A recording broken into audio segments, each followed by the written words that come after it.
తెలంగాణలో మున్సిపల్ ఎన్నికలకు ప్రభుత్వం జనాభా ఆధారంగా రిజర్వేషన్లను ఖరారు చేసింది.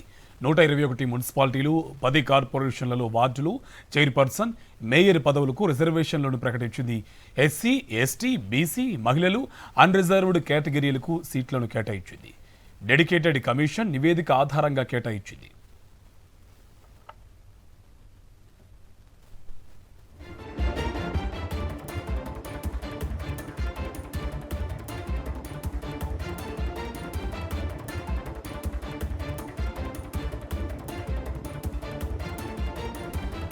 మున్సిపల్ ఎన్నికల కోసం కొత్త రిజర్వేషన్ నిబంధనలు అమలు చేసింది తెలంగాణ ప్రభుత్వం. మున్సిపాలిటీలో వార్డుల రిజర్వేషన్లపై ప్రభుత్వం నోటిఫికేషన్ ఇచ్చింది. ఎస్సీ, ఎస్టీ, బీసీ, మహిళలకు సీట్ల కేటాయింపుపై స్పష్టమైన మార్గదర్శకాలు ఇస్తూ మొత్తం రిజర్వేషన్లను 50% మించకూడదని తెలిపింది. జనాభా ఆధారంగా ఎస్సీ, ఎస్టీ సీట్ల కేటాయింపు బీసీ రిజర్వ్డ్ డెడికేటెడ్ కమిషన్ సిఫార్సుల మేరకు అమలు చేసింది. మహిళా రిజర్వేషన్ లాటరీ విధానం ఖరారు చేసింది. గత ఎన్నికల్లో రిజర్వ్ అయిన వార్డులు ఈసారి మినహాయించింది.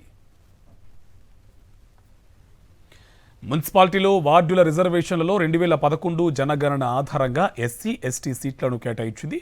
బీసీలకు ప్రత్యేక కమిషన్ సిఫార్సుల మేరకు రిజర్వేషన్లను ఖరారు చేసింది. మహిళలకు 2019 టీఎం చట్టం ప్రకారం సీట్లు ఇచ్చింది. గ్రేటర్ కాకుండా అన్ని మున్సిపాలిటీలకు ఇది వర్తించనుంది.